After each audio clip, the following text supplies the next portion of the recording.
Assalamualaikum warahmatullahi wabarakatuh. Perkenalkan, nama saya Muhammad Fito Nugraha dengan NIM 41121010036. Di sini saya akan menjelaskan sebuah mata kuliah studi perancangan satu. Sebelumnya terima kasih kepada Ibu Suci Putri Elza dan juga Ibu Desiana selaku dosen pengampu dari mata kuliah studio perancangan satu. Oke, kita lanjut masuk materinya. Di sini bab satu itu pendahuluan. Perencanaan kekuatan struktur bangunan berdasarkan teori kekuatan batas, yaitu kenapa yang direncanakan sebenarnya kuat rencana minimum sama atau lebih besar dari kuat perlu. Selain itu, perencanaan harus mengikuti prinsip-prinsip perencanaan kapasitas, di antaranya balok lemah, kolom kuat, serta kapasitas struktur atas tidak boleh lebih besar dari struktur bawah. Kenapa begitu? Karena kalau misalnya struktur bawah lebih lemah daripada struktur atas, itu menyebabkan kerobohan. Maka dari itu, struktur bawah harus kita kuatkan atau kita lebih besar daripada struktur atas. Oke, lanjut. Pada tugas besar ini, kami merencanakan gedung dengan data sebagai berikut, yaitu gedungnya adalah hotel, jumlah lantainya itu 7 lantai, total tinggi bangunannya itu setinggi 29,3 meter, yang berlokasi di Surabaya. Sistem struktur gedung ini yaitu dua sistem. Yang pertama ada SPRMK dan ada shear wall atau dinding geser. Berikut adalah denah lantai satunya. Bisa kita lihat di sini normal-normal aja ya. Lanjut, kemudian denah lantai 2 sampai lantai 7 itu sama bentuknya, bentuk lokasi denahnya, ruangannya baik kamar tidur, toilet ataupun segala macamnya. Kemudian yang selanjutnya ada denah lantai atap. Ini bisa kita lihat atapnya. Baik, selanjutnya ini kita melihat tampak depan dari sebuah gedung dan juga tampak belakang dari sebuah gedung. Kemudian ini tampak dari samping kiri, kemudian tampak dari samping kanan. Nah, selanjutnya ini adalah tampak dari potongan AA sebagai berikut dan juga tampak dari potongan BB sebagai berikut. Nah, kemudian untuk analisa struktur kami menggunakan ETAPS dengan standarisasi antara lain. Yang pertama, persyaratan beton struktural untuk bangunan gedung, yaitu kami mengacu kepada SNI 2847 tahun 2019. Kemudian yang kedua, beban minimum untuk rancangan gedung, bangunan, dan struktural lain itu kami mengacu pada SNI 1727 tahun 2020. Kemudian yang ketiga, kami tata cara perencanaan ketahanan gempa untuk struktur bangunan gedung ataupun non-gedung itu kami mengacu pada SNI 1726 tahun 2019. Kemudian kita bisa lihat spesifikasi material yang digunakan, yaitu untuk budget tulangannya itu F-fieldnya sebesar 400 MPa dengan diameter 13, kemudian modulus elastisitas bajanya sebesar 200.000 MPa. Kemudian mutu beton yang kami gunakan yaitu FC atau dalam satuan MPa. Kemudian modulus elastisitas beton kami yaitu 4.700 dikali FC atau untuk beton tersebut. Nah, berikut adalah tabel yang kami gunakan, yaitu pada struktur plat digunakan FC-nya 30 dan elastisitasnya itu sebesar 25.742,960. Dan untuk balok kami menggunakan sama dengan seperti plat, FC-nya 30, kemudian elastisitasnya sama juga seperti plat sebesar 25.742,960.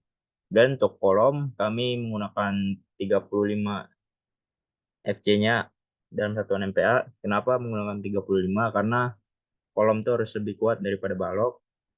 Kemudian elastisitasnya kami mendapat sebesar 27.805,575 elastisitasnya.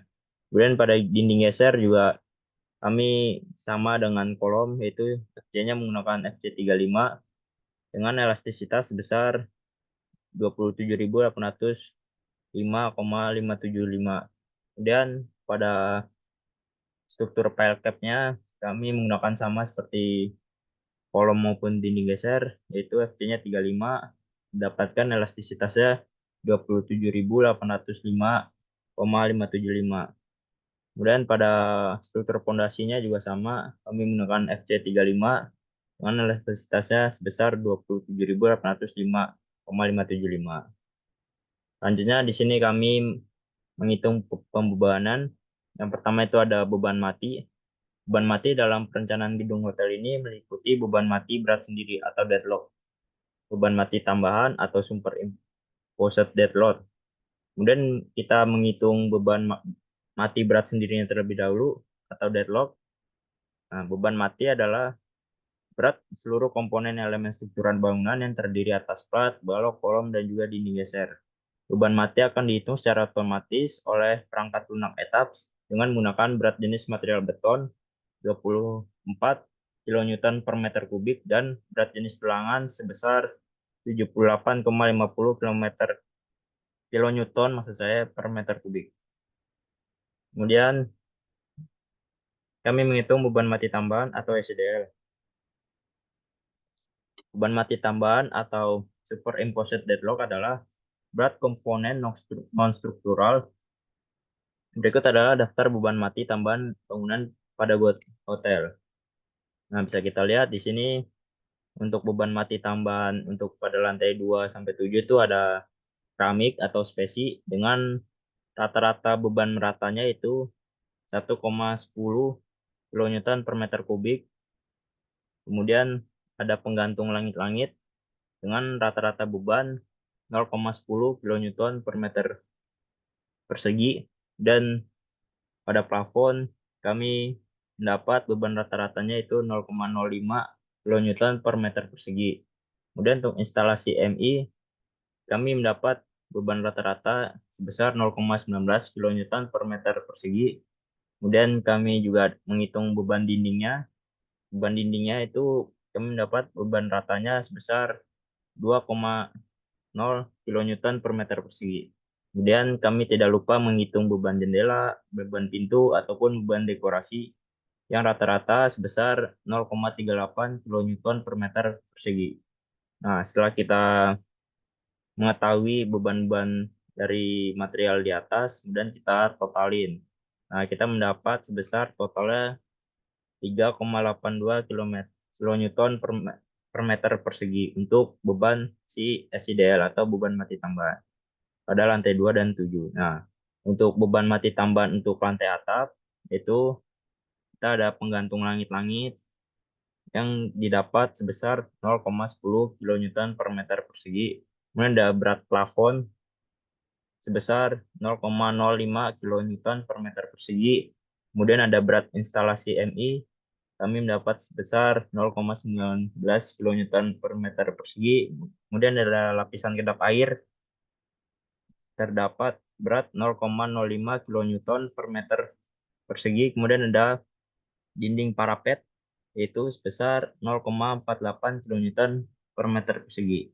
Dan setelah itu kita total keseluruhannya mendapatkan nilai sebesar 0,87 kN per meter persegi. Nah, tadi kan sudah beban mati, sekarang kita menghitung beban hidup. Beban hidup adalah beban yang terjadi akibat penggunaan gedung yang berasal dari barang atau orang yang dapat berpindah tempat sehingga mengakibatkan perubahan dalam pembebanan lantai dan atap. Beban hidup ini juga terdapat pada tabel 4 sampai 1 SNI 1727 tahun 2013. Yang dipilih adalah beban rata. Berikut adalah daftar beban hidup pada bangunan hotel yang berdasarkan fungsi bangunannya. Nah, untuk hunian satu keluarga saja itu mendapatkan beban meratanya sebesar 1,92 kN per meter persegi.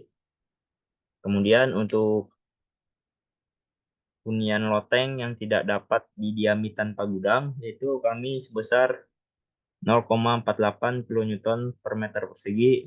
Kemudian untuk loteng yang tidak dapat didiami dengan gudang, itu kami mendapat nilai sebesar 0,96 kN per meter persegi.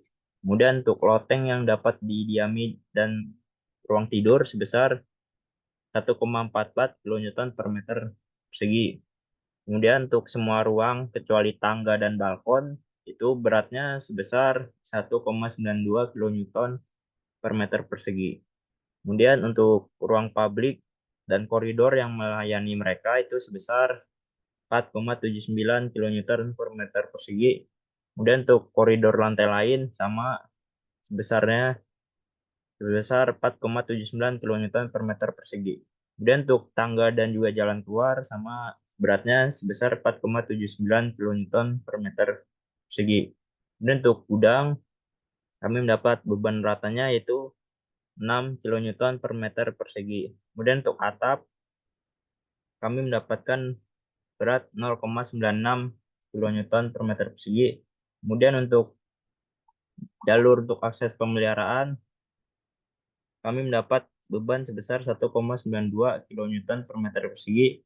Kemudian untuk tangga tetap kami mendapatkan nilai sebesar 1,33 kN. Karena itu kan tangga itu kan terpusat jadi tidak merata. Kemudian selanjutnya kami mendapat beban dari ruang mesin elevator sebesar 1,33 kN. Kemudian setelah menghitung beban mati dan juga beban hidup, kami kemudian menghitung beban gempa. Itu beban gempa pada hotel ini menggunakan analisis respons spektra, di mana data gempa diambil dari Cipta Karya, dari webnya Cipta Karya. Kemudian berdasarkan SNI 1729 tahun 2019, parameter respons spektra dapat dilihat pada tabel. Yang pertama ada kategori resiko, itu mengacu pada tabel 1 SNI 1726 tahun 2019, itu masuknya ke dalam kategori 2. Kemudian untuk faktor keutamaan mengacunya pada tabel 2 SNI 1729 tahun 2019, itu didapat dari kategori I 1E, maksudnya sebesar 1. Untuk klasifikasi situs mengacu pada tabel 3 SNI 1729 tahun 2019, itu didapat SE-nya lunak.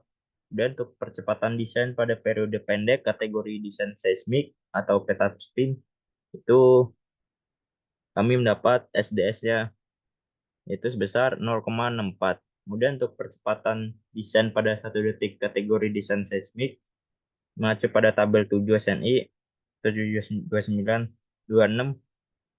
tahun 2019, itu mendapatkan SD 1 sebesar 0,57.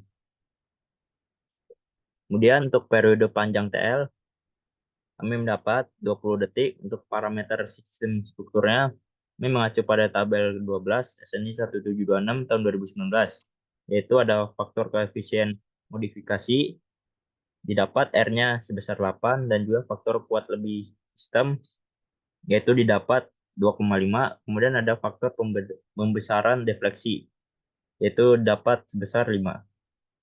Setelah itu dari data-data respons spektra di atas diperoleh grafik dan tabel spektrum respon tanah lunak sebagai berikut. Kemudian yang pertama dalam analisis respons spektra adalah perhitungan faktor skala. Faktor skala dapat dihitung menggunakan rumus pada SNI 1726 tahun 2019 pasal 11.1.4 parameter respon.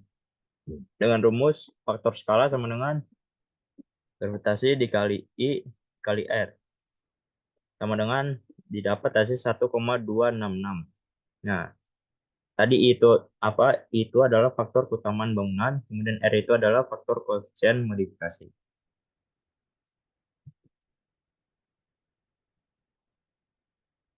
Selanjutnya, untuk kombinasi pembebanan untuk metode unlimited struktur, komponen struktur dan elemen fondasi harus dirancang sedemikian rupa sehingga kuat rencananya sama atau melebihi pengaruh dari beban terfaktor. Kombinasi beban mengacu pada SNI 2847 tahun 2019 pasal 9.2.1. Nah, kemudian pada tugas ini beban angin diabaikan sehingga kombinasi pembebanan dijabarkan sebagai berikut. Yang pertama ada 1,4 dikali D, kemudian ada 1,2 D ditambah 1,6 L, kemudian ada 1,2 ditambah 0,2 SDS, DL ditambah 1, LL ditambah 0,3 PQ dan 1,0 PQ. Nah, dan seterusnya sampai kombinasi pembebanan 18, di mana DL itu adalah beban mati termasuk SDL, kemudian LL adalah beban hidup, kemudian QX adalah beban gempa dinamis RX atau spek X, kemudian QA itu adalah beban gempa dinamis RY atau spek Y. Kemudian rho ini adalah faktor redundansi, kemudian SDS tadi adalah parameter percepatan spektrum respon desain parameter periode pendek. Kemudian berikut adalah daftar beban kombinasi yang dapat di-input oleh etaps dengan nilai SDS-nya adalah 0,65 dan rho-nya 1,3. Berikut adalah tabelnya. Oke, setelah kita pada bab pertama, kita lanjut ke bab kedua, yaitu perencanaan elemen struktur. Perencanaan awal dimensi plat mengacu pada perbandingan bentang panjang atau LY dengan bentang pendek atau LX sebagai berikut. Jadi rumusnya itu adalah bentang panjang dibagi bentang pendek. Jika beta kurang dari 2, maka tipe plat yang digunakan adalah plat satu arah. Sedangkan jika nilainya itu didapat antara jika nilai betanya itu didapat antara 1 atau 2 sampai 2, maka tipe plat yang digunakan adalah plat dua arah. Kemudian masuk ke perencanaan plat satu arah. Sistem plat satu arah diartikan sebagai elemen plat yang memiliki kecenderungan menyalurkan beban hanya ke satu arah. Perencanaan plat satu arah itu mengacu pada SNI 2847 tahun 2019. Ketebalan keseluruhan plat H tidak boleh kurang dari batas minimum pada tabel 2.1. Nah, rumusan pada tabel 2.1 dapat diaplikasikan untuk beton dengan mutu normal dan tulangan mutu fluidnya sebesar 420 MPa. Untuk kasus lain, minimum H harus dikalikan dengan 0,4 ditambah fluid dibagi 700. Selanjutnya, untuk sistem plat satu arah diartikan sebagai plat yang memiliki kecenderungan menyalurkan beban hanya ke satu arah. Perencanaan plat satu arah mengacu pada SNI 2847 tahun 2019. Tebalan keseluruhan plat H tidak boleh kurang dari batas minimum pada tabel 2.1. Rumusan pada tabel 2.1 dapat diaplikasikan untuk beton dengan mutu normal dan tulangan mutu F-nya sebesar 420 MPa. Untuk kasus lain, minimum H-nya harus dikalikan dengan 0,4 tambah F dibagi 700. Kemudian kita lihat tabel 2.1 yang berasal dari SNI, itu tumpuan sederhana itu adalah H minimumnya itu adalah P dibagi 20. Kemudian untuk kondisi satu ujung menurut yaitu H minimumnya P dibagi 24. Kemudian untuk kondisi kedua ujung menerus itu H minimumnya didapat dari P bagi 28. Dan untuk kondisi cantilever yaitu hanya didapat minimumnya yaitu P dibagi 20. Selain itu, tebal plat rencana minimum yang disyaratkan SNI adalah 120 mm. Selanjutnya untuk perencanaan plat dua arah, sistem plat dua arah akan dijumpai jika plat beton menahan gempa yang berupa momen lentur pada bentang dua arah. Perencanaan plat dua arah ini mengacu pada SNI 2847 tahun 2019. Berikut adalah tabelnya, di mana AFM-nya itu kurang dari 0,2 itu mengacu kepada tabel 8.1, 8.3.1.1. Dan untuk AFM-nya itu antara 0,2 sampai 0, kurang dari 0,2 itu terbesar dari itu rumusnya sebagai berikut. Dan untuk AFM-nya kalau kurang dari lebih dari 2 maksudnya, yaitu rumusnya sebagai berikut.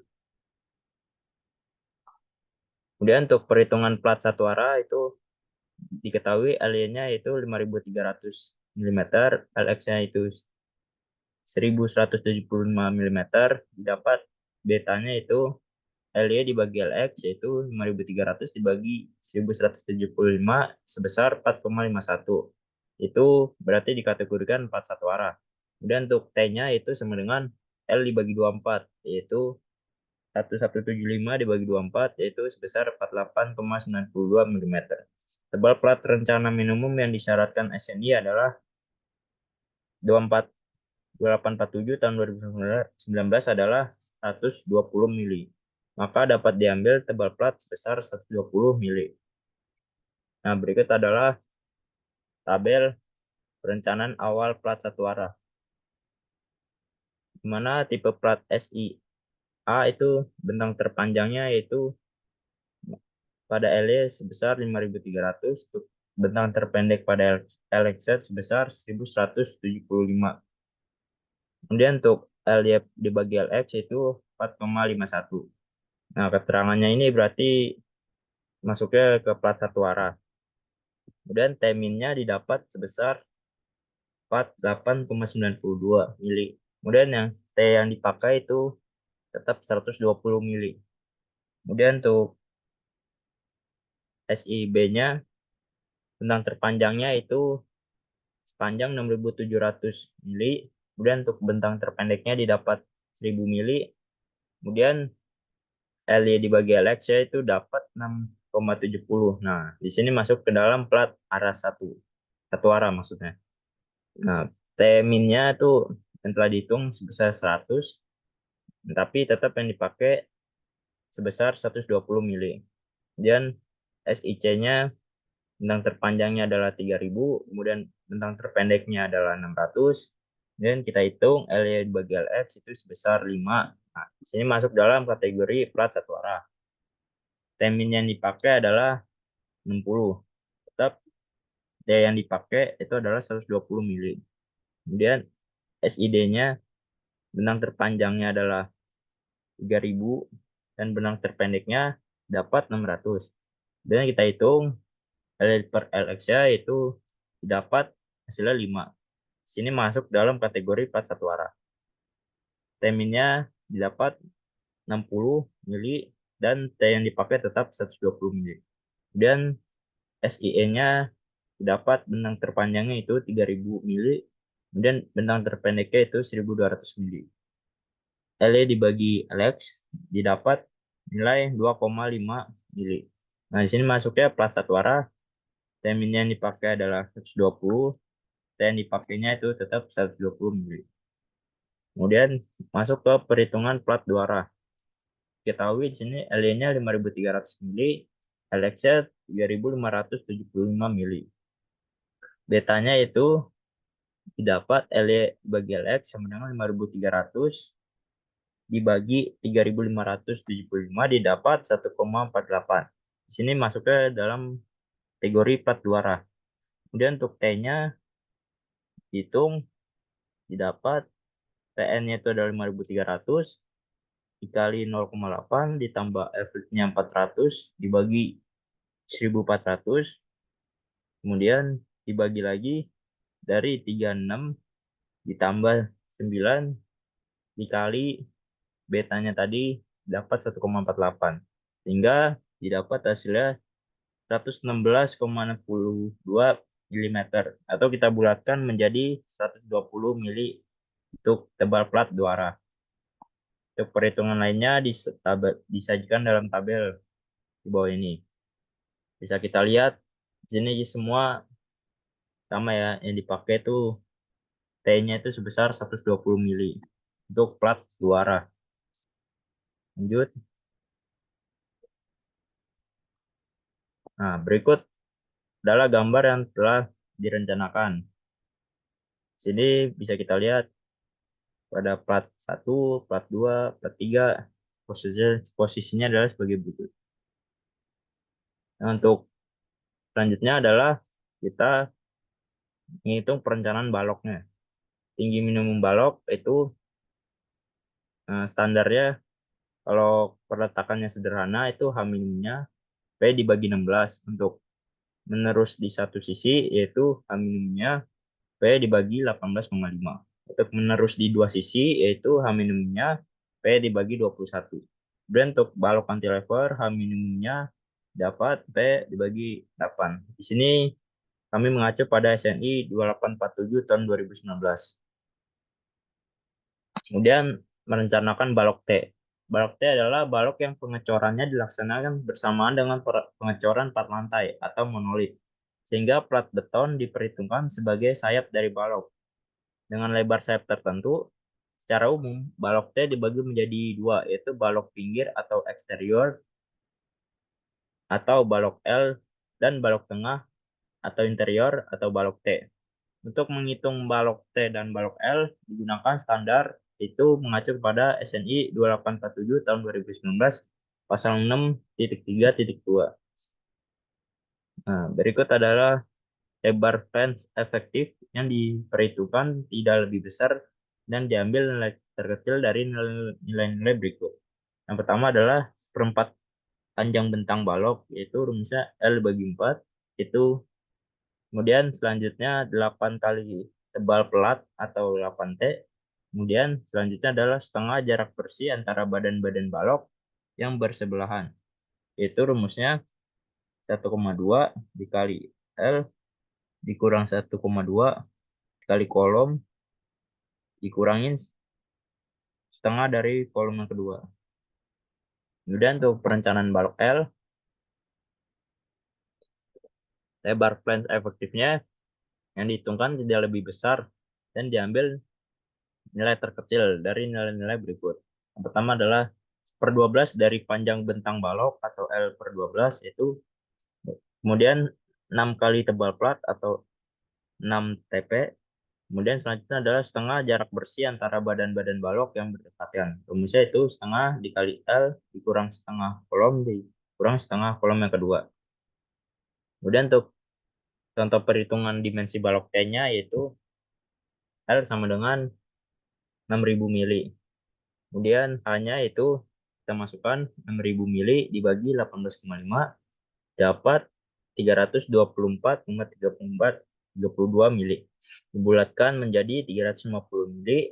Kemudian untuk B-nya itu H dibagi 2, itu hanya itu didapat 350 dibagi 2 sehingga didapat B-nya sebesar 5 mm. Kemudian T-nya didapat 120 mm. BE diambil nilai minimum dari 3 persamaan di bawah ini. Yang pertama ada B1, yaitu L/4 sama dengan 6.000 dibagi 4 dapat hasil 1.500 mili. Kemudian yang kedua ada BE2 dapat 8 kali T, yaitu 8 dikali 120 dapat 960 mili. Kemudian yang BE3-nya itu setengah dikali L dikurang setengah dari kolom yang pertama dikurang dari setengah kolom yang kedua. Sama dengan setengah dikali L yang tadi dapat 6.000 dikurang setengah dikali kolom yang pertama itu 400. Kemudian dikurang dari setengah kolom yang kedua itu 400. Sehingga didapat hasil 2.800 mm. Maka diambil nilai BE-nya sebesar 960 mm. Dan tadi menghitung dimensi balok T, sekarang dimensi balok L. Diketahui L-nya sebesar 3.500 mili. Hanya bisa kita hitung dengan rumus L dibagi 21. L-nya sudah kita ketahui tadi 3.500 dibagi 21 sehingga hasilnya 166,67 mm. Kita bulatkan menjadi 350 mili. Dan untuk B-nya yaitu A dibagi 2 yaitu 300 dibagi 2 sebesar 50 mili. Dan T-nya itu sebesar 20 mili. B diambil nilai minimum dari 3 persamaan di bawah ini. Yang pertama B1 dengan rumus L/12 dapat 3.500 dibagi 12 sama dengan 291,67 mili. Dan untuk B yang kedua dengan rumus 6 kali T, yaitu 6 kali 120 dapat hasil 720 mili. Dan untuk B yang ketiga dapat dengan rumus 1/2 dikali L dikurang 1/2 dikali kolom pertama, kemudian dikurang 1/2 dikali kolom yang kedua. Kemudian didapat hasil 1.550 mili. Nah, dari ketiga nilai di atas diambil dari nilai minimumnya didapat 291,67 mm. Berikut adalah tabel-tabel tipe balok dan nilai-nilainya yang telah dihitung.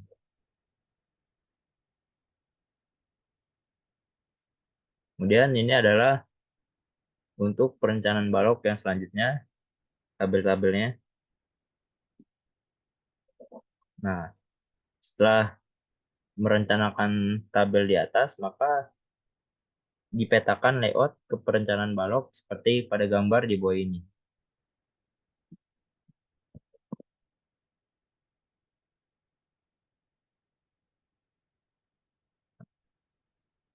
Nah, kemudian setelah menghitung balok, kita merencanakan kolom.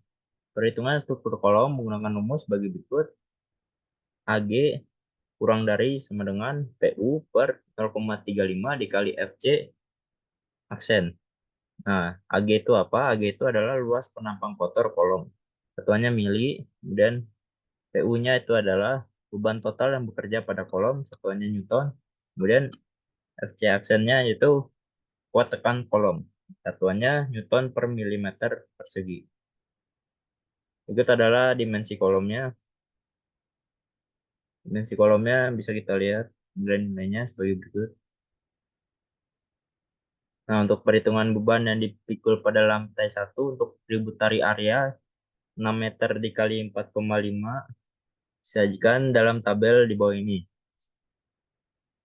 Untuk menghitung tributary area-nya, ketahui balok induknya, berat jenisnya sebesar 24, panjangnya 3, lebarnya 0,175, tingginya 0,35, sehingga didapat beban 4,41.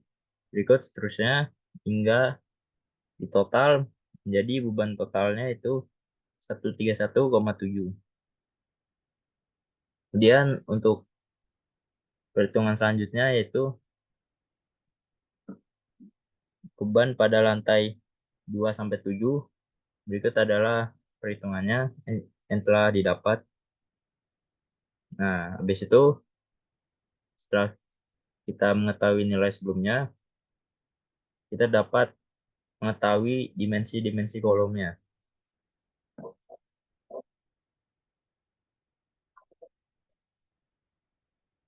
Setelah itu, setelah mengetahui dimensi kolom, kita bisa menghitung tipe tributary area pada suatu kolom.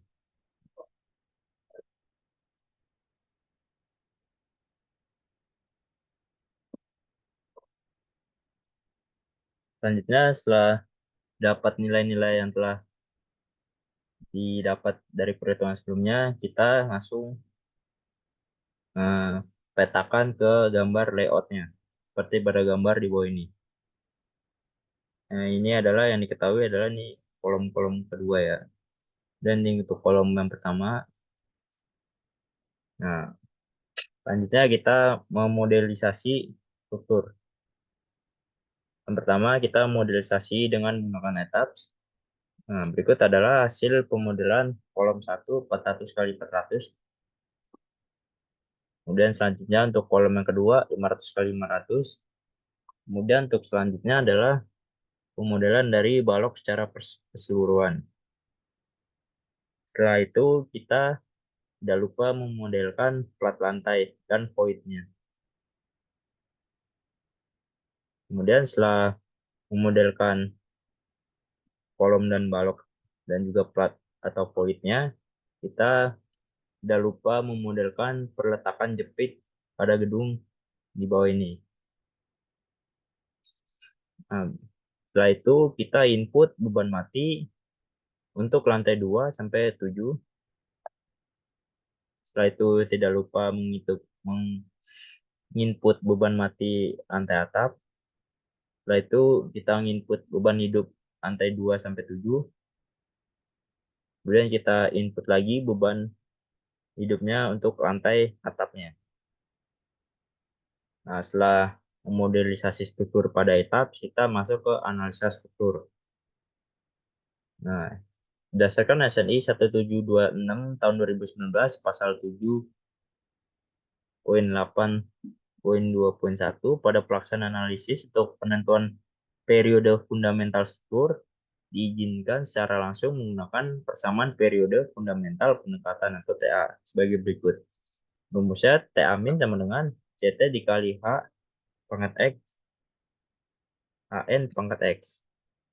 Periode fundamental struktur tidak boleh melebihi hasil perkalian dari koefisien untuk batasan atas pada periode yang dihitung atau CU dari tabel 4 dan periode fundamental pendekatan atau TA. Sehingga rumusnya TA max sama dengan CU dikali TA min. Kemudian ini adalah tabel dari parameter percepatan respons spektra pada detik 1. Itu kalau misalnya lebih dari 0,4 tuh koefisien CU-nya adalah 1,4.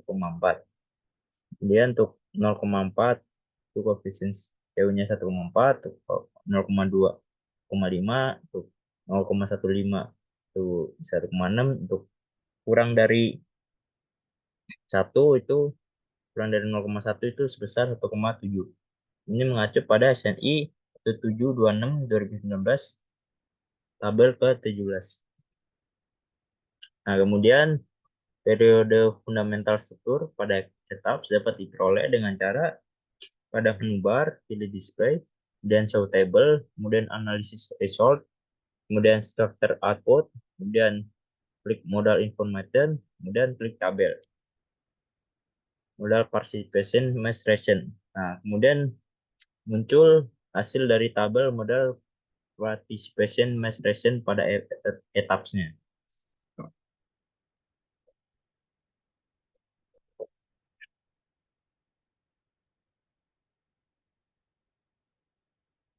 Kemudian dilihat dari tabel yang di atas tadi, masa ragam terkombinasi lebih besar dari 90%, yaitu arah X sebesar 100% dan arah Y sebesar 100%. Kemudian nilai periode fundamental struktur dari etap pada mode 1 yaitu sebesar 1,641 detik, atau dominan translasi arah Y sebesar 80,22%, dan mode 2 yaitu 1,531 detik, atau dominan translasi arah X sebesar 80,22%. Kemudian, untuk syarat pertama tidak terpenuhi, sehingga pada etap sejumlah mode ditambah hingga memperoleh nilai sum UX dan sum UY sebesar 100%. Jika sudah selesai, maka langkah analisa selanjutnya adalah dapat dilakukan dengan memenuhi syarat-syarat tersebut. Maka periode struktur dapat ditentukan. Dalam perhitungan periode fundamental struktur dapat dibutuhkan data-data sebagai berikut. Yang pertama adalah parameter SD1 sebesar 0,57 gali gravitasi, kemudian koefisien CU besar 1,4, kemudian koefisien CT besar 0,0466, kemudian koefisien X besar 0,9, kemudian tinggi strukturnya itu 26,8 meter. Di sini bisa kita lihat pada tabel SNI 1726 tahun 2019, tabel 18, di mana rangka baja pemikul momen itu dapat CT-nya sebesar 0,0724, X-nya 0,8, dan untuk rangka beton pemikul momen CT-nya didapat 0,0466, X-nya 0,9, dan untuk rangka baja dengan bracing ekstrinsis didapat CT-nya 0,731, X-nya 0,75, sama untuk yang tekuk juga. Kemudian untuk semua sistem lainnya itu CT-nya sebesar 0,488 dengan X-nya 0,75. Nah, untuk penentuan periode fundamental yang akan digunakan harus memenuhi syarat sebagai berikut. TA min kurang dari TA di etaps kurang dari TA max. Untuk arah X yaitu 0,74 TA minnya. Untuk TA etap C didapat 1,641, itu lebih besar dari TA max-nya sebesar 1,259. Untuk arah Y-nya TA min-nya didapat 0,974, untuk TA etap C didapat 1,531, kemudian untuk TA max-nya dapat 1,259 dan lebih besar dari TA etap. Nah, karena TA etap arah X maupun arah Y lebih besar dari TA max, maka nilai TA yang dipakai untuk arah X dan arah Y adalah TA max sebesar 1,259 detik.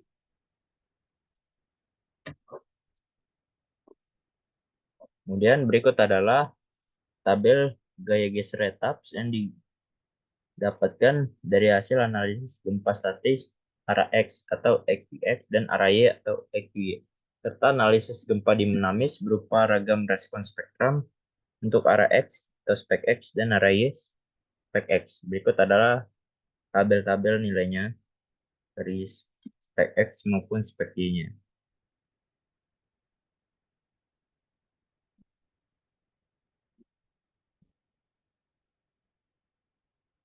Kemudian untuk kombinasi respon untuk geser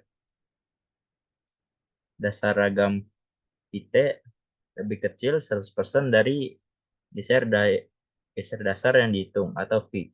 Menggunakan prosedur gaya lateral ekuivalen, maka gaya harus dikalikan dengan V dibagi FT. Yaitu V itu adalah gaya geser dasar statik ekuivalen dan FT adalah gaya geser dari hasil analisis kombinasi ragam yang disyaratkan. Dan untuk jika respon terkombinasi untuk geser dasar ragam VT kurang dari CSW, maka simpang antar lantai harus dikalikan dengan CSW dibagi FT. Berikut adalah data yang didapatkan dari etaps yang sebelumnya diolah untuk mendapatkan faktor skala gempa.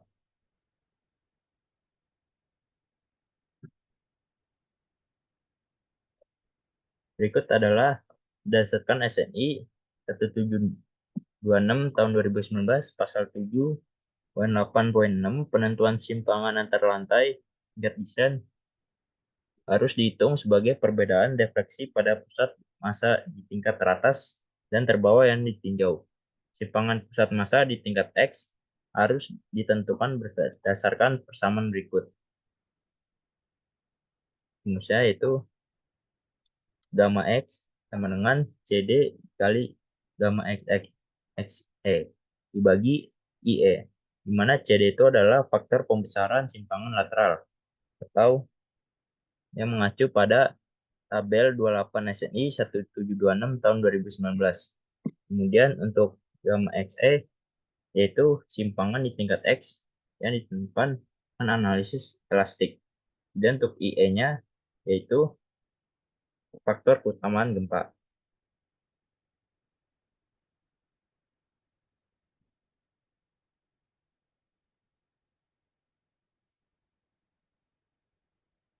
Kemudian selanjutnya berikut adalah nilai tabel drift story etaps CDS besar 5,5 dan gedung termasuk kategori resiko 2. Maka perhitungan simpang antar tingkat arah X dan Y terlihat pada tabel di bawah ini.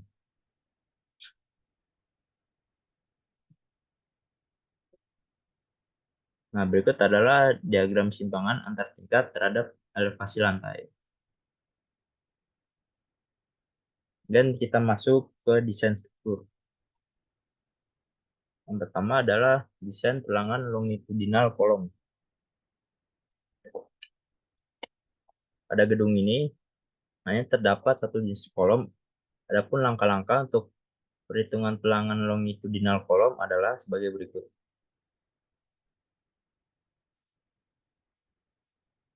Yang pertama adalah lokasi kolom atau itu lokasi kolomnya IC15. Tipe kolomnya itu kolom pertama 600 kali 600 untuk dimensi kolomnya. B-nya itu adalah 600 mili dan H-nya adalah 600 mili. Untuk luas penampangnya itu AG sama dengan B dikali H, di mana 600 dikali 600 didapat 3600 mm persegi.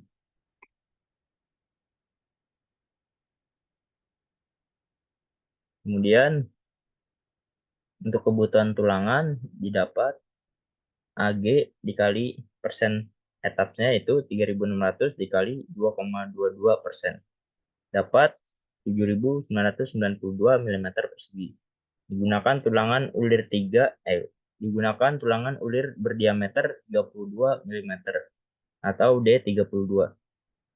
Kemudian untuk luas tulangan ulir diameternya 3 mili dapat AS-nya dengan rumus 1/4 dikali Pi dikali D kuadrat.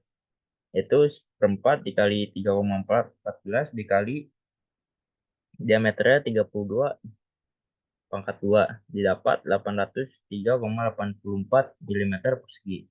Dan untuk jumlah tulangan yaitu dengan rumusnya itu kebutuhan tulangan dibagi as tulangan.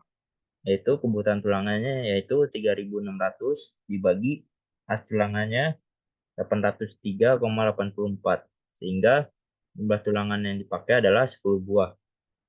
Untuk luas tulangan yang dipakai itu rumusnya A sama dengan 1/4 dikali Pi dikali D kuadrat dikali jumlah tulangan. Masukkan 1/4 dikali 3,14 dikali 32/42 dikali jumlah tulangannya itu 8. Didapat 804 mm. Status syarat sama dengan luas tulangan yang dipakai kurang dari kebutuhan tulangan. Luas tulangan yang dipakai adalah 838,4 mm persegi. Itu kurang dari 7.992 mm persegi. Maksudnya lebih dari 7.992 meter persegi, maka desain tulangannya itu sudah memenuhi syarat. Untuk persentase desainnya dengan rumus as dipakai dibagi luas penampang.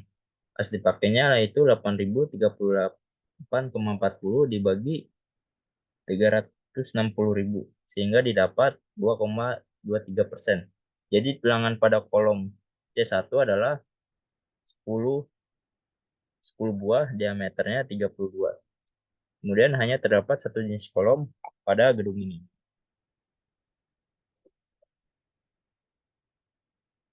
Selanjutnya desain tulangan sengkang kolomnya.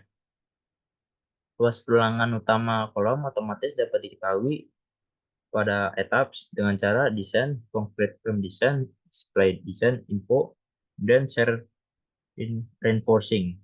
Adapun langkah-langkah perhitungan tulangan sengkang kolom adalah sebagai berikut. Luas tulangan yang dibutuhkan itu sebesar 2,57 mm persegi. Kemudian digunakan tulangan polos berdiameter 12 mm. Kemudian untuk jumlah kakinya sebesar 4.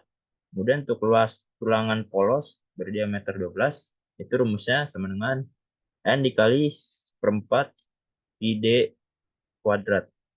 Kemudian dikali 4 dikali 1/4 dikali 3,14 dikali diameternya 12 dipangkatin 2 sehingga didapat 452,16 mm persegi. Dan untuk kebutuhan tulangan, rumusnya output tapsnya dikali 100 dibagi A sengkang. Didapat 2,57 dikali 100 dibagi 452,16 sehingga kebutuhan tulangannya didapat 0,568 mili. Kemudian untuk S sengkangnya dengan rumus 100 dibagi kebutuhan tulangan 100 dibagi 0,5684 didapat 175,94 mm. Syaratnya itu jarak rencana lebih kecil daripada jarak sengkang. Jika jarak rencana lebih besar dari 200 mili, maka diambil jarak rencana sebesar 200 mili. Jika jarak rencana kurang dari 75 mili, maka diambil jarak rencana 75 sampai 100 mili. Jadi jarak rencana pada tumpuan dan lapangan itu sebesar 172 mili, 175 mili atau 4 buah diameternya 12 sampai 175 mili. Kemudian untuk desain tulangan longitudinal baloknya itu dapat diketahui dengan cara desain, concrete frame design, display design info, kemudian longitudinal reinforcing. Nah, kemudian ada pun langkah-langkah untuk perhitungannya itu sebagai berikut. Yang pertama, ini kita meninjaunya pada story 7, tipe baloknya itu BI1, BI-T1. Kemudian untuk kebutuhan tulangan utama sebagai berikut. Yang atas itu adalah 1040 tumpuan, untuk lapangan 1040, Untuk yang tumpuan lagi 1047. Untuk yang bawah 1040 tumpuan. Untuk 1040 lapangan minus 1040 tumpuan. Gunakan tulangan ulir diameter 22. Kemudian untuk luas tulangan ulir diameter 22 yaitu rumusnya A sama dengan 1/4 dikali P kuadrat, sehingga sama dengan 1/4 dikali 3,14 dikali 22,2, sehingga didapat asnya 380,13 mm persegi.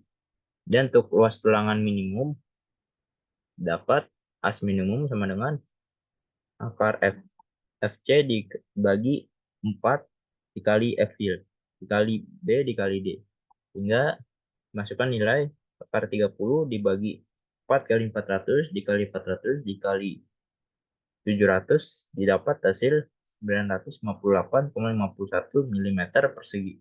Dan untuk as minimumnya selanjutnya dengan rumus yang berbeda, dengan rumus 1,4 dikali B dikali D dibagi F, sehingga 1,4 dikali 400 kali 700 dibagi 400 didapat hasil 980 mm persegi. As yang digunakan adalah di luas tulangan yang terbesar dari kebutuhan luas tulangan output etap, dan kedua luas tulangan minimum. Akan digunakan luas tulangan sebagai berikut, yaitu as 1040 mm persegi. Kemudian dari kebutuhan tulangan yang didapatkan, perhitungan jumlah tulangan untuk masing-masing lokasi berikut adalah merupakan hasil perhitungan kebutuhan tulangan tambah balok yang sedang ditinjau.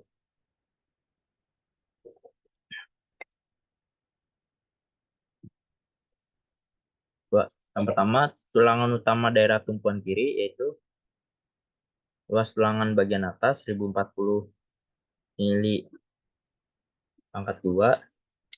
Kemudian untuk jumlah tulangan yaitu dapat 1040 dibagi 380,13, sehingga didapat hasilnya 2,74 dibulatkan menjadi 3. Untuk luas tulangan bagian bawah didapat hasil 1040 mm persegi. Dan untuk jumlah tulangan yaitu 1040 dibagi 380,13 didapat 2,74 atau dibulatkan menjadi 3. Dan untuk tulangan utama daerah lapangan itu jumlah tulangan bagian atas besar 1040, dan untuk jumlah tulangannya rumusnya sama, didapat hasilnya 3. Kemudian untuk luas tulangan bagian bawah juga sama 1040 mili, dan untuk jumlah tulangannya didapat juga sama, yaitu 3. Untuk tulangan utama daerah tumpuan yang kanan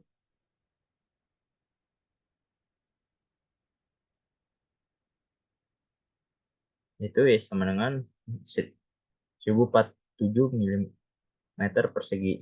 Untuk jumlah tulangannya sama rumusnya, sehingga didapat hasil 2,75 dibulatkan menjadi 3. Untuk luas tulangan bagian bawah dapat hasil sebesar 1040 mm persegi. Untuk jumlah tulangannya itu sama, dapat hasilnya 3.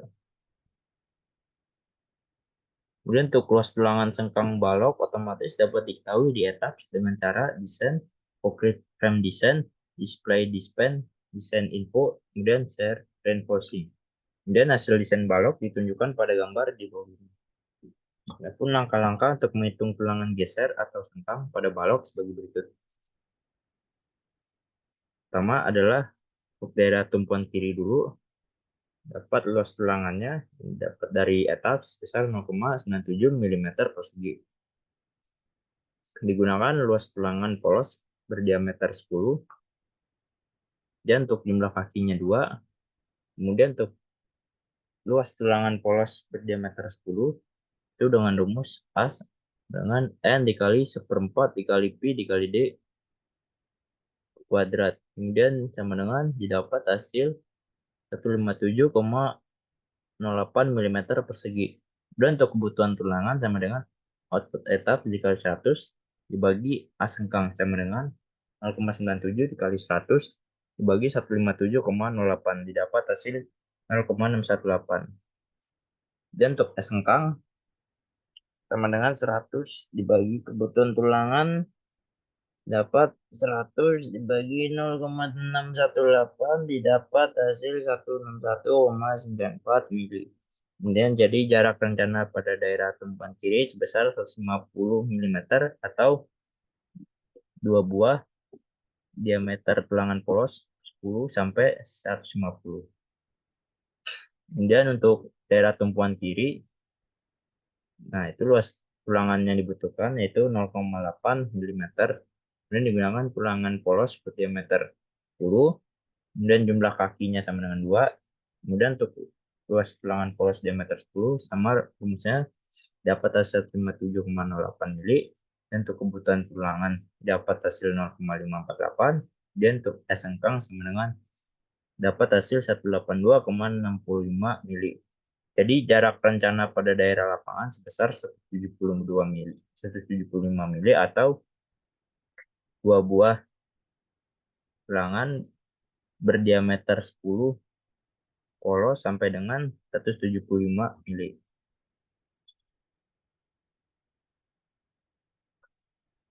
Kemudian untuk desain plat, perencanaan tulangan plat dapat dihitung berdasarkan momen ultimate yang terjadi pada plat tersebut. Secara nilai momen yang terjadi pada plat lantai dapat diketahui dengan catatan display, show members, force atau stress diagram, kemudian cell stresses atau force. Kemudian kita hitung perhitungan tulangan untuk plat dua arah terlebih dahulu.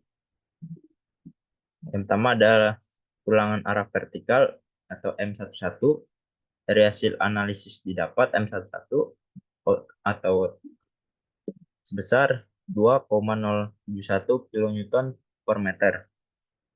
Kemudian untuk bentang arah vertikal didapat 3,575 meter. Kemudian untuk MU-nya sama dengan M11 dikali bentang arah vertikal, yaitu dapat 2,071 dikali 3,575 dapat hasil 7,40 kN.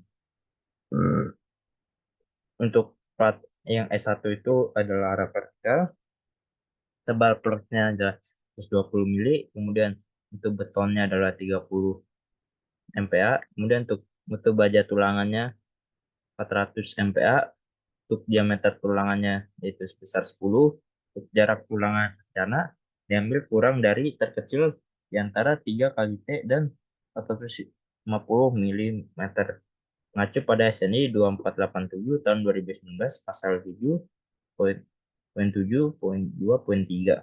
Kemudian dihitung 3 kali T-nya yaitu 3 kali 120 menengah 360 mili. Akan diambil jarak tulangan rencana sebesar 350 mili. Kemudian untuk lebar platnya tepat hasil 3.575 mili. Kemudian untuk selimut beton dapat hasil 20 mili. Kemudian digunakan tulangan ulir diameter 10. Kemudian untuk luas tulangan ulir rumusnya A sama dengan 1/4 Pi kali D kuadrat dikali B per S. Kemudian A sama dengan 1/4 dikali 3,14 dikali 10,2 dikali 3575 dibagi 350. Kemudian didapat hasil 801,82 mm.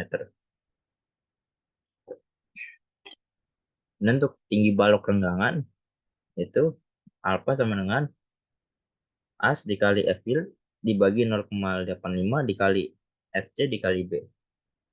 Hingga sama dengan 801,82 dikali 400 dibagi 0,85 dikali 30 dikali 3,575.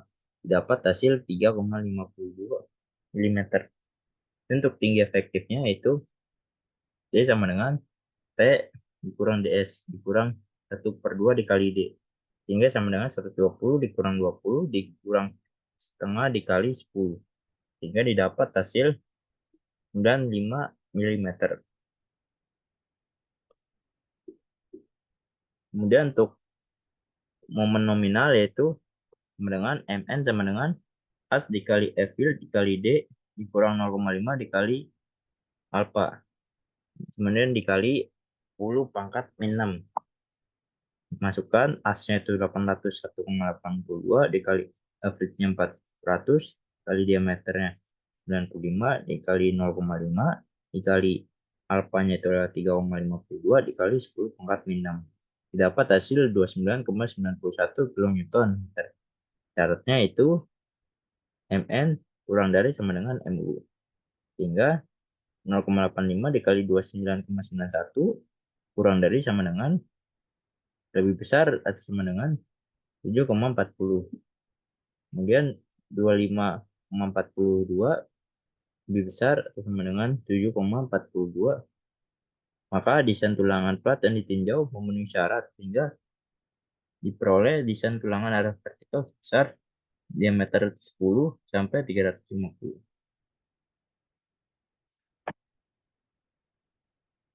Dan untuk tulangan arah horizontal dapat hasil M22-nya sebesar 3,070 kN per meter. Kemudian untuk bentang arah horizontalnya 5,3 meter. Kemudian untuk MU-nya sama dengan M22 dikali bentang arah vertikal arah horizontal sebesar 3,070 dikali 5,3 sama dengan 16,27 kN meter. Dan untuk tipe plat satunya itu arah horizontal. Untuk tebal platnya 120 mili, mutu betonnya sebesar 30 MPa, untuk mutu baja tulangan sebesar 400 MPa, untuk diameter tulangan 10, untuk jarak tulangan rencana diambil kurang dari terkecil 3 dikali T dan 450 mengacu pada SNI 2847 tahun 2019 pasal 7.7.2.3. Kemudian sama didapat hasilnya 360 mili, maka jarak yang diambil pada tulangan rencana itu 250 mili. Untuk lebar platnya dapat hasil 5.300 mili, untuk semut betonnya didapat 20 mili. Menggunakan tulangan ulir diameter 10. Kemudian luas tulangan ulir diameter 10. Kemudian sama kayak sebelumnya didapat AC itu 11,88,71 mm persegi. Untuk tinggi balok regangan didapat luasnya sebesar 3,52 mm. Kemudian untuk tinggi efektif dapat 95 mm. Kemudian untuk momen nominal dapat 44,33 kN meter. Dan syaratnya yaitu seperti tadi, sehingga didapat 37,68 itu lebih besar dari 16,27. Maka desain tulangan plat yang ditinjau memenuhi syarat sehingga diperoleh desain plat arah vertikal sebesar diameter 10 sampai 350.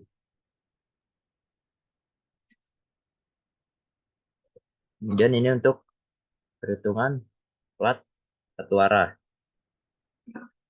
Maksudnya sama tadi, tidak jauh beda.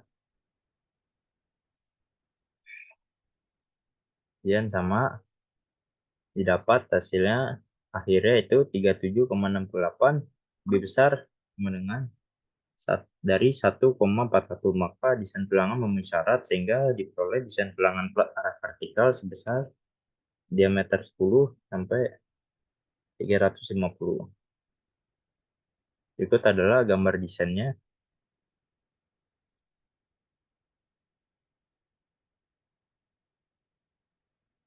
Berikut adalah gambar desain penulangan baloknya. Berikut adalah gambar desain penulangan kolomnya. Nah, sebelum lanjut ke penyelidikan tanah, itu data yang kami dapatkan itu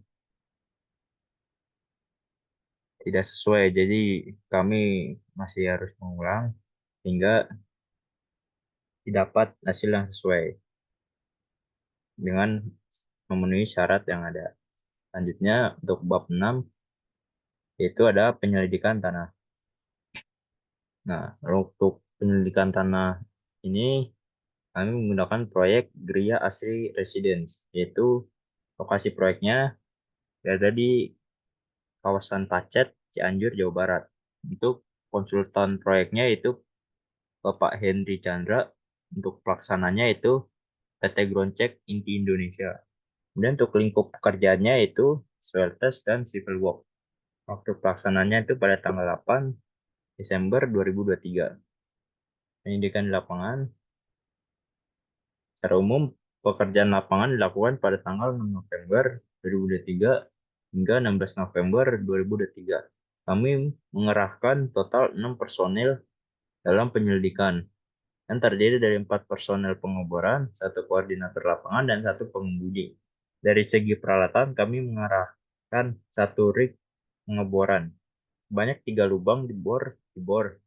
Lubang bor diakhiri pada kedalaman 15 meter. Seluruh lubang bor dibor dengan metode full coring.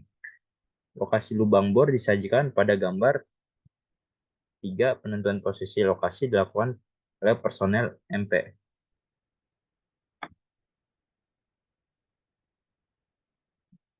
Nah, berikut adalah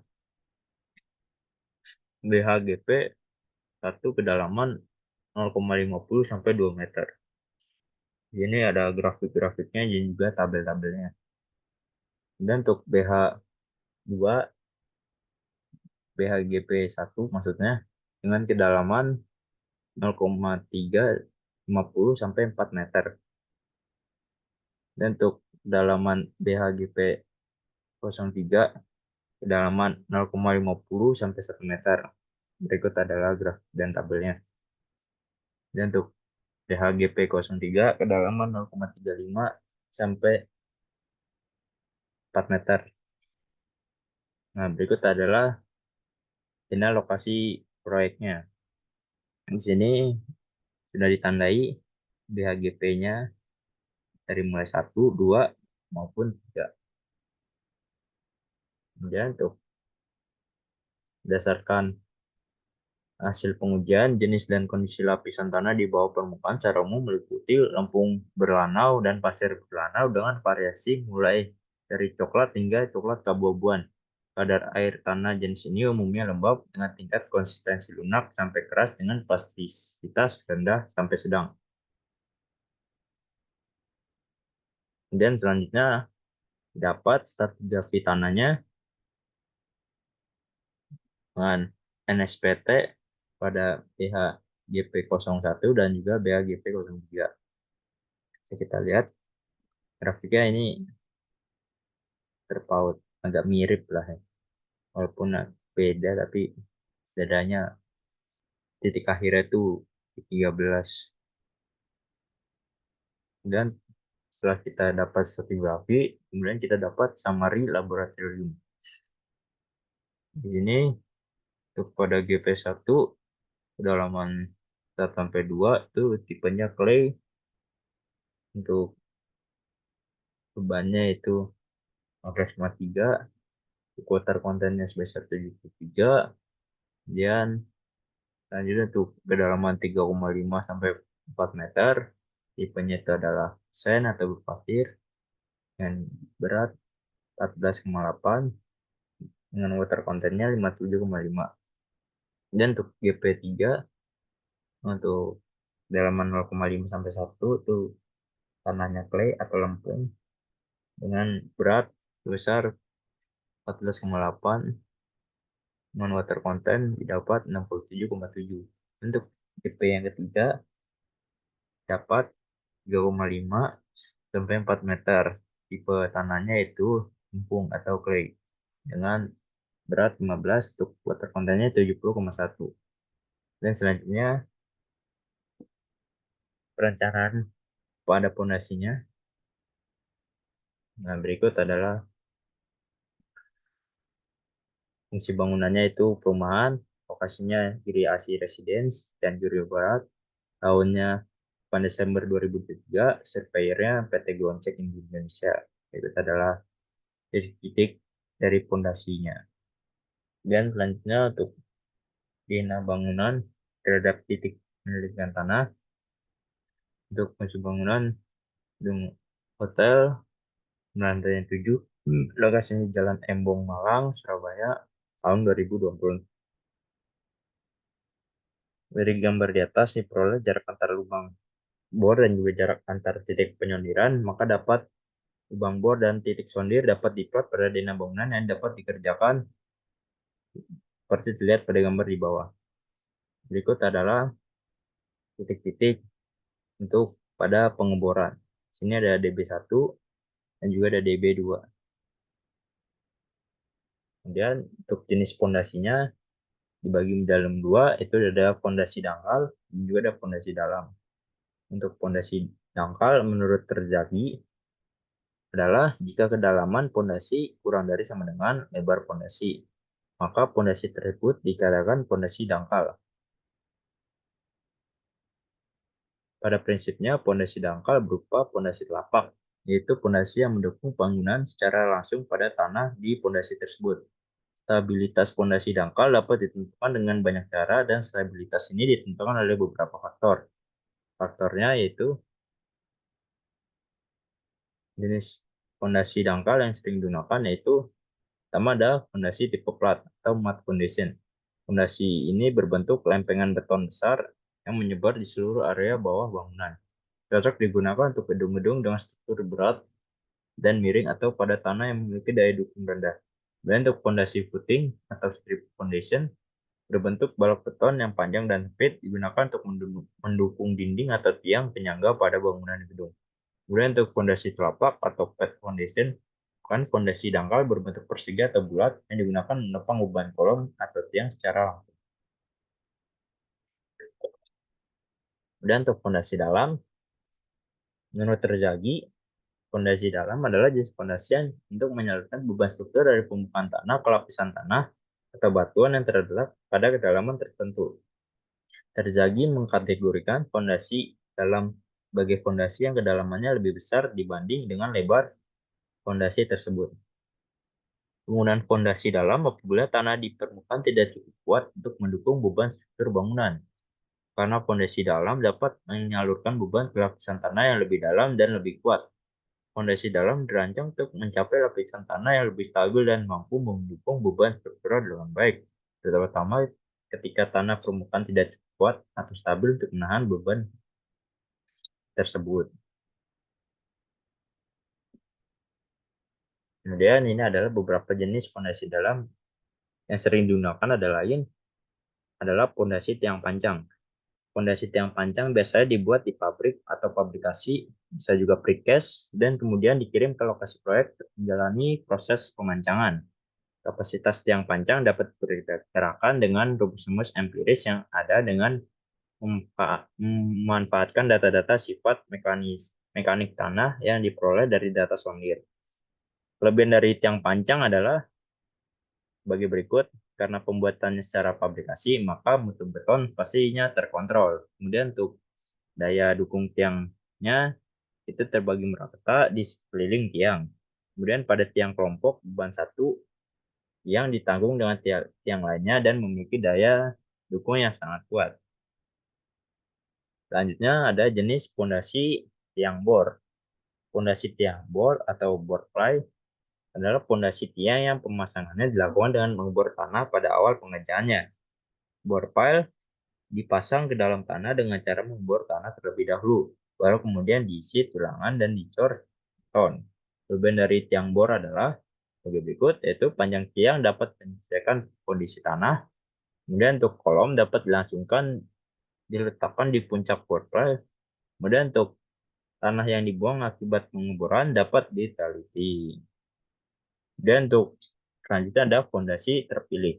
Sesuai dengan teori-teori tentang penggunaan fondasi sebelumnya, maka digunakan fondasi dalam dikarenakan dari hasil laporan penyidikan tanah yang diperoleh dari data tanah ternyata itu termasuk ke dalam tanah lunak yang diketahui berdasarkan nilai NSPT-nya yang sangat kecil sehingga kedalaman tanah yang cukup dalam sehingga jenis fondasi yang terpilih untuk gedung ini adalah fondasi dalam. Gedung yang sudah direncanakan ini dilokasi di pinggir jalan yang sangat mudah dilalui truk besar sehingga fondasi tiang pancang yang tergolong fondasi precast pendistribusiannya harus menggunakan truk besar dapat dibawa menuju lokasi proyek. dan juga tidak berada di sekitar permukiman yang padat penduduk maupun perumahan yang dapat mengganggu ketenangan penduduk sekitar proyek. Karena proses pemancangan fondasi yang menggunakan alat berat menyebabkan polusi udara, polusi suara yang sangat berisik, sehingga dapat digunakan jenis fondasi tiang panjang untuk gedung ini, mengingat fondasi tiang panjang memiliki lebih banyak kelebihan dibandingkan fondasi tiang bor. Salah satunya adalah mutu beton yang sangat terjaga, sehingga daya dukung tiang memiliki peluang yang lebih bagus untuk menerima beban di atasnya. Dan juga fondasi tiang panjang adalah jenis fondasi precast yang dapat mempercepat waktu pelaksanaan konstruksi fondasi. Berikut adalah diagram alirnya.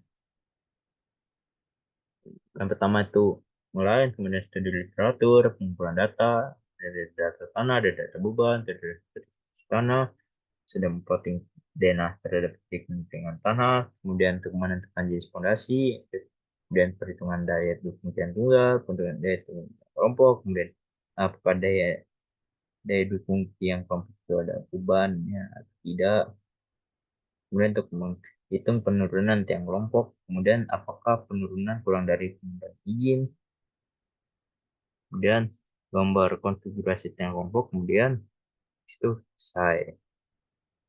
Kemudian ini adalah pembagian titik-titik fondasi pada gedung hotel tadi. Berdasarkan gambar di samping, maka pembagian tugas dari fondasi adalah sebagai tabel. Saya itu menghitung pada kondisi kolom yang pertama, yaitu yang pada paling atas. Kita lihat kolom 1A, kolom 1B, kolom 1C, kolom 1D. Nah, kemudian kita lanjut ke perhitungan perencanaan fondasi. Berdasarkan borlog pada laporan penyelidikan tanah yang sudah dibahas sebelumnya, dapat dianalisis pembagian lapisan tanah untuk mendesain fondasi tiang panjang. Pembagian lapisan tanah pada DB1 dan DB2 adalah sebagai berikut ini. Itu pertama adalah lubang bor 1 atau DB1. Pada analisis perhitungan fondasi yang digunakan blok DB1 digunakan panjang tiang yang panjang dari 10 meter, maka pembagian lapisan tanah pada lubang bor 1 DB1 menjadi berikut. Dan untuk yang kedua adalah lubang bor 2 atau DB2, maka analisis perhitungan fondasi yang digunakan blok pada DB2 digunakan panjang tiang panjang adalah 10 meter, maka pembagian lapisan tanah pada lubang bor log atau DB2 jadi berikut ini. Dan selanjutnya nilai NSPT adalah perlu dikoreksi karena hasil uji lapangan seringkali dipengaruhi oleh berbagai faktor yang tidak mencerminkan kondisi tanah yang sebenarnya. Berikut adalah rumus perhitungan koreksi nilai NSPT berdasarkan buku Correlation to Technical Braja M-. N260 itu sama dengan N dikali NH dikali NB dikali NS dikali NR dibagi 60, mana N60 itu adalah standar penetration number atau correction for fail condition, kemudian N adalah measure penetration number, kemudian NH adalah Hammer efficiency satunya persen, kemudian NB adalah correction for bore fail diameter, kemudian NS adalah sample correction, kemudian NR adalah correction for rod length. Itu adalah tabel-tabelnya sama di tabel Hammer efficiency, kemudian ada tabel correction for bar hole diameter, kemudian ada tabel sampel correction. Berikut adalah koreksi nilai NSPT-nya, yaitu masukkan nilainya 1 dikali 45 dikali 1 dikali 1 dikali 1 dibagi 60. Untuk perhitungan nilai NSPT disajikan pada tabel di bawah ini. Kemudian untuk NSPT untuk pada DB2 didapat hasil 0,75. Untuk perhitungannya didapatkan dengan tabel di bawah ini. Nah, selanjutnya menghitung daya dukung tiang tunggal. Sebelum melakukan perhitungan tiang kelompok, kita mengatur konfigurasinya. Perlu dilakukan perhitungan daya dukung tiang tunggal. Daya dukung tiang tunggal pada kelompok kami menggunakan metode Markov dan juga metode Coelho-Castello. Pertama ada metode Markov dulu dengan tetap perhitungan L sama dengan 10, diameter N sama dengan 20 cm diubah menjadi 0,5 meter, kemudian rumusnya AP sama dengan 1/4 kali PD kuadrat, kemudian sama dengan 1/4 kali 10 kali 50,2 sehingga didapat hasil 0,1963 meter persegi. Dan P-nya dapat P sama dengan 2 kali Pi kali D bagi 2 hingga 2 kali 3,14 dikali 50 bagi 2 dapat hasil 1,57 meter. Dan lapisan pada ujung tiang panjang adalah pasir. Maka PA sama dengan 100 kN per meter persegi atau atmospheric pressure. I1 sama dengan 0,4 dikali PA dikali N60 kali L per D. Sehingga didapat hasil 0,4 ke 100 kali 20,062 dikali 10 kali 0,65. Sehingga dihasil dapatkan 1650 kN per meter persegi. Kemudian untuk I1 batasnya yaitu dengan 4 kali PA dikali N60 hingga 4 kali 100 dikali 20,062 sama dengan 82 kN per meter persegi. Karena Q1 kurang dari Q batas, maka Q1 yang digunakan adalah Q batas. Q batasnya yaitu 802,5 ton per meter persegi. Maka didapat nilai alfanya sebesar 1 untuk unit gesekan kulit adalah 1 dikali 4,5 dapat 4,5 per meter persegi untuk tanah gesek kulit, yaitu GSF kali L kali P sama dengan 4,5 kali 2 kali 1,57 didapat 1,413 ton. Dan untuk perhitungan tahanan gesek kulit, nah ini disajikan pada tabel di bawah ini. Dan daya dukung ultimatenya didapat hasil 205,05 ton. Untuk daya dukung allowable-nya didapat hasil 82,023 ton. Dan untuk daya dukung tiang tunggal berikut adalah perhitungannya, di mana didapat P-nya sama dengan 1,57, N-nya didapat 19,59, kemudian untuk satu batasnya didapat 7837,5, sehingga yang dipakai adalah satu batas dengan total hasil 783,75 ton per meter persegi. Kemudian untuk nilai dukung ujungnya didapat hasil 153,88 ton. Untuk gaya geseknya diambil contoh sebagai berikut: tanah Lampung, posisi tanahnya yaitu sebesar 4,5 kN per meter persegi. Untuk koefisien adhesi antara tanah dan tiang sebesar 0,045. Kemudian untuk unit gesekan kulit adalah 4,5 kN dan tahanan gesek kulit sebesar 2,534 ton. Dan untuk perhitungan lainnya dapatkan pada tabel ini. Daya dukung tiang primat didapat 176,86 ton dan daya dukung allowable didapat 70,74 ton. Dan selanjutnya adalah metode Coir-Castello, sama seperti tadi sih sebenarnya, cuman yang bedakan adalah daya dukung ujungnya menggunakan D-SAT. D-SAT-nya yang didapat 21,5 kN per meter persegi. Ini didapat dari buku Correlation of Cell and Rock Properties in Geotechnical Engineering.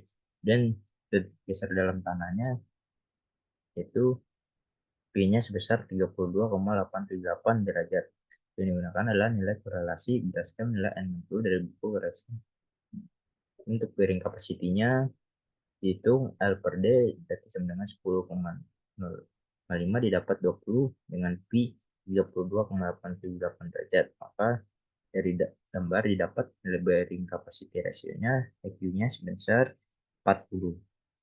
Kemudian untuk tegangan vertikal efektifnya pada dukung tiang yaitu sebesar 215 kN per meter persegi. Untuk tahanan titik satuan sebesar 860 ton per meter persegi.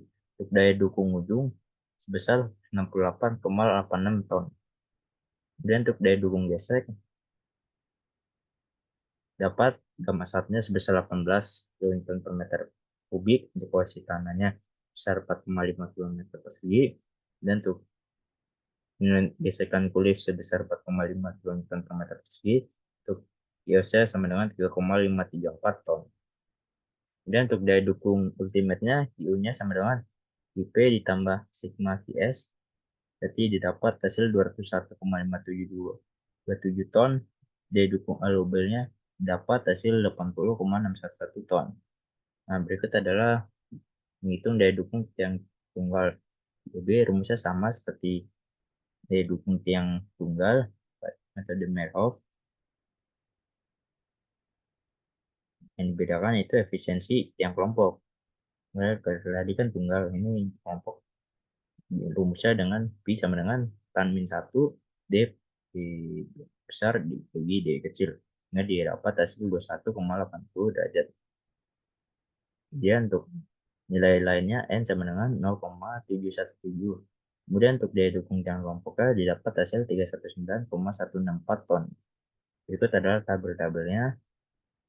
Berikut adalah metode Coir-Castello dengan daya dukung tiang kelompok.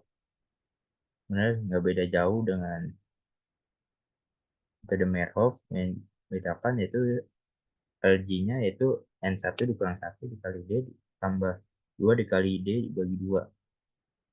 Sama dengan didapat dari 1,75 meter. Dan lebar kelompok tiangnya didapat BG-nya sebesar 1,75 meter. Dan efisiensi tiang kelompoknya didapat hasil 2180 derajat. Kemudian di sini memenuhi syarat ya, karena BG-nya itu adalah 248,61 ton, lebih dari 143,435 ton. Untuk hasil perhitungannya yang lainnya dalam tabel berikut ini. Nah, berikut adalah nilai penurunan, perhitungan penurunan.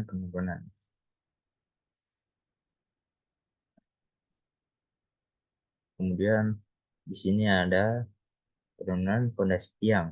Penurunan yang terjadi adalah 8,413, kurang dari penurunan izin 15 cm, maka penurunan dikatakan oke. Berikut adalah jenis tanahnya dengan elastisitasnya. Berikut adalah titik-titik penurunannya. Berikut adalah perhitungan dimensi PL cap-nya.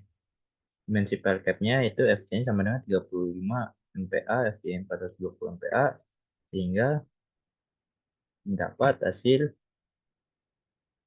sebesar 3,3625 mm. Dan faktor redundansi gaya geser sebesar 0,75. Lebar PL cap-nya 2375 mm. Kemudian untuk perhitungan satu arahnya didapat hasil 36,48. Untuk D-nya 0,625, daerah pembebanan geser pengulangannya sebesar 0,8875, untuk kekuatan geser sebesar 223,39, kekuatan reduksi kekuatan geser 167,55, sehingga persyaratannya yaitu didapat